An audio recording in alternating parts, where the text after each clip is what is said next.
European football returns to Stamford Bridge this Thursday night, where Chelsea host FC Noah in the UEFA Conference League, and Chelsea need to sink this arc. I know that's a terrible pun, I apologise, it had to be made, but regardless, we are playing FC Noah, a team, if I'm being brutally honest, know not much about and only did research for this video.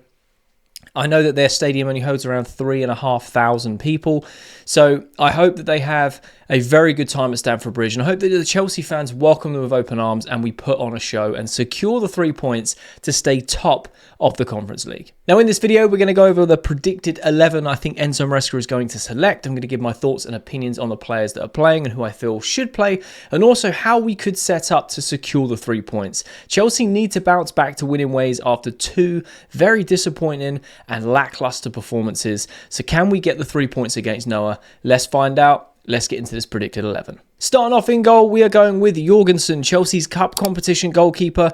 A lot of Chelsea fans have been screaming for him to get a start in the Premier League, with Robert Sanchez being very inconsistent and making constant mistakes at the back, which are leading to goals conceded, whether it's passing, whether it's challenges in the box, whether it's just his all-round game. He's making very good saves, but he's being very inconsistent with his overall performances. So Jorgensen is going to get that start in the cup competition, but will we see Jorgensen get his Premier League start very soon? Moving on to left back, I've gone with Renato Vega. Now, I do believe we're going to invert from the left in this game. I can see Enzo Maresca setting up this way. Renato Vega is a solid player. We love watching him play. He can invert comfortably into that defensive 6. He can also help out defensively in wide areas or get tight into a back 3 if we decide to invert from the right-hand side. He also does support the left winger quite a bit as well. I like Renato Vega. I think he's got a very good, bright future at Chelsea. Moving on to the left centre-back, I've gone with Benoit Badiashile. I personally don't think he is Chelsea quality. However, with the squad rotation and needing to use these players, keeping them happy, I feel like Enzo Maresca is going to go with Benoit Badiashile. He seems to be the cup competition, the second string left-sided centre-back. And again, I feel like he will play there against FC Noah. Moving on to the right centre-back, I've gone with Tosin. I really like Tosin, and I kind of feel for him when he has to play next to Benoit Badiashile because, well, we just know what he's like. Always full of mistakes and very inconsistent. However, with Tosin, he is great in the air, good at aerial duels, comfortable with the ball at his feet, and I feel like he can shore up a back 3 when it comes to inverting, and also in a back 4. I just feel like he gives that defence a bit of stability, and I also feel like he can help guide Benoit Badiashile in terms of where he needs to be and to not make some silly mistakes, and hopefully give him less time on the ball to make the mistakes. Moving on to right back, I have gone with Axel Disasi because, like I said, I believe we're going to invert from the left-hand side, so Disasi will be part of that back 3 as the right centre-back. I just feel like Enzo Maresca will utilise Disasi in a game like this. I feel like he'll rest Gusto, he'll rest James. Obviously, James isn't in the Conference League squad, but he'll just rest them for Arsenal on the weekend. I also have a funny feeling that he's still going to play Gusto and Reece James left back and right back against Arsenal. I don't know why. I don't think that experiment should continue, especially when you've got Cucurella. A lot of people are saying that Cucurella should play. He could also get minutes, but I just have a feeling that we'll see Renato Vega start, and maybe Cucurella gets some minutes in the second half. You never know. He might be resting Cucurella for the Arsenal game. Enzo Maresca's keeping us on his feet at the moment when it comes to his selections. Moving on to that double 6 position, I am going with KDH and Enzo Fernandez because, again, Enzo Maresca seems to like this pairing. We've seen it in previous Conference League games. I think that the midfield 3 of Felix, Enzo and KDH can be very balanced if utilised correctly. We saw it against Panathinaikos. A lot of people said that KDH didn't particularly have a good game. I disagree. I think he had a great game. He was involved in pretty much all of the goals, whether it was directly or within the build-up to those goals. I feel like you give him a bit of time and space, and we're going to start seeing the qualities of KDH. I'm still not convinced on him. Still not fully convinced as to why Chelsea bought KDH, but at the same time, we've got to give him a bit of time to kind of showcase his abilities. And I feel like the Conference League is the cup competition for him to showcase that. And then pairing with Enzo Fernandez, who hasn't had the best of weeks on and off the pitch, right? I did a recent video. If you've not seen it, check it out. It's on my channel. Link will be in the description, or it'll be the end card to this video. He's had a lot of personal problems. He's not had the performance on the pitch. and you've had these transfer rumours floating around with like Inter Milan, Barcelona, Real Madrid. I don't think we really know what's going on with Enzo Fernandez right now. What's his best position? How does Maresca get the best out of him? I personally have said since Maresca's come in that he can get the best out of Enzo Fernandez, and I feel like as a deep line playmaker, it's probably his best position. The only problem with that is whoever's partnered with him in that 6 role has to protect him and give him all the time and space he needs. When he plays with Caicedo, we've seen it time and time again where Enzo Fernandez will need that protection, need that time and space, and Caicedo is just left isolated to do 2 people's jobs. With Maresca right now, we're seeing Fernandez kind of hold defensively a bit more and then push up in bursts throughout the game rather than kind of, oh, we're inverting, I'm going up, and then that kind of leaving you to do the defensive work. So it'd be very interesting to see how he's deployed against FC Noah, but regardless, let's just hope he can have a clear head, get his feet on the ground and have a good game. Moving on to the left wing position, I've gone with Mykhailo Mudryk because he was absolutely frightening against Panathinaikos in this competition with 2 assists and a goal, I believe. My brain is not working today. And I feel like he can replicate that against a club like FC Noah. This is no disrespect to them. Obviously, Chelsea are massive favourites to win this game, and we should be winning this game comfortably. I feel like Maresca is going to deploy Mudryk. I feel like Mudryk is just going to absolutely tear it up on that left-hand side. And let's hope so, because it would be very nice to get a little highlight reel of Mykhailo Mudryk doing what he does best, because I feel like he is starting to come into form. He's starting to play better, and I feel like he is a confidence player.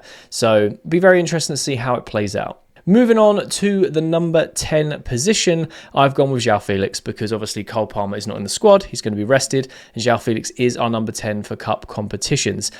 I really like João Felix. A lot of people get frustrated with the way he plays because he starts to showboat a lot. I think that's just part of his game. I do think that sometimes his decision-making needs to be a bit better. He needs to release the ball a lot more. However, in a competition like this, he's just going to be himself and kind of not take it too seriously.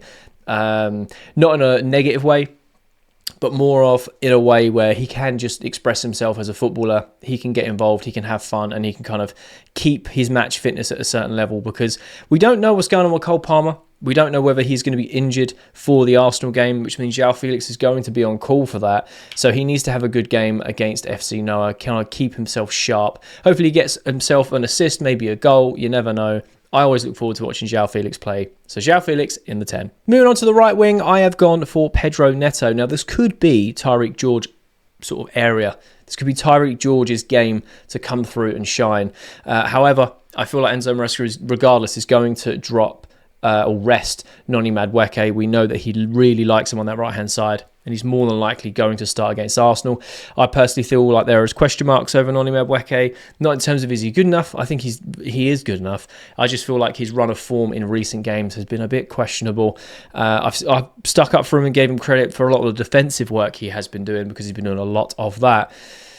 But if it was my decision, I would probably play Madueke in this game and sharpen his skill set and get him back up to a good run of form. But I feel like Pedro Neto will be the Conference League right winger.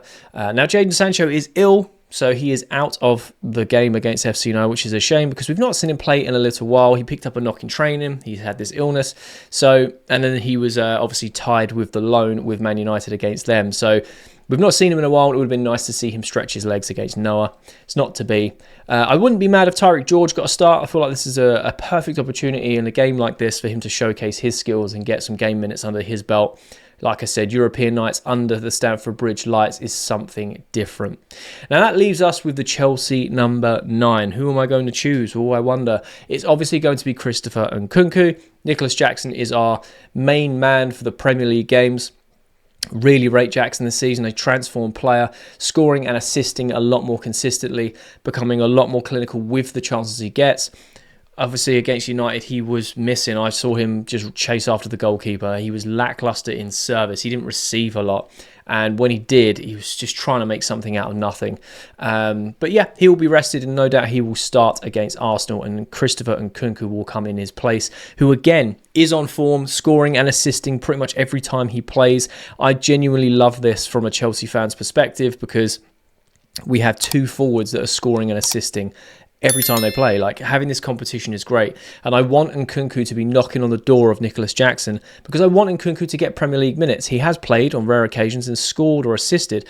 He is a world-class player, and I feel like With our squad rotation, the amount of games we've got, it makes sense to have these two forwards. I don't personally feel the need to go out and buy another forward. I'm fully confident with Jackson and Nkunku. A lot of people saying like Gyökeres after the hat-trick against City, you should go get him. Yeah, he's a class player and I would be happy to have him. I think currently we've got two forwards that are consistently contributing to goals and assists. So Christopher Nkunku to be up top against FC Noah. So that is my predicted Chelsea 11 and sort of the reasons what I think Enzo Maresca will select them and the sort of system that we'll set up. I feel like we will go for that free back and invert. I feel like we're going to dominate a lot of the ball. I feel like we're going to create a lot of chances. But I also feel like FC Noah are going to come at us with everything they've got because in their eyes, they've got nothing to lose. They go into a massive team, big ground, big atmosphere. I want them to soak it up and enjoy it. And I want it to be a good game of football. And I don't want Chelsea to be making any silly mistakes. If anything, I would like a clean sheet against a team like FC Noah. And again, it's no disrespect, but when you put it on paper, we should be beating these very, very comfortably and getting the results and keeping clean sheets. So I'm looking forward to the game. I just love watching Chelsea play right now. Always excited to see us play. And it's a big, big difference that we've had in the last few years. So those are my predictions and my thoughts on the game. I want to know your thoughts and predictions on the game. Let me know them down in the comment section below. I love having a conversation with you guys. We are creating an amazing community here and I absolutely love it. So if you do like Chelsea content and you are a Chelsea fan, make sure you leave a like on this video and subscribe if you're new because you'll get notified every single time I upload a video talking Chelsea. Now, I will be doing a live watch along here on my TikTok, which is in the link in the description. I'm eventually going to be doing live streams here on YouTube as well. So keep notified because I will update you on that as well. And if you get to this stage of the video, there'll be a thumbnail that appears on the screen. So like I said, if you're a Chelsea fan, you enjoy Chelsea content, click that thumbnail because you enjoy that video too.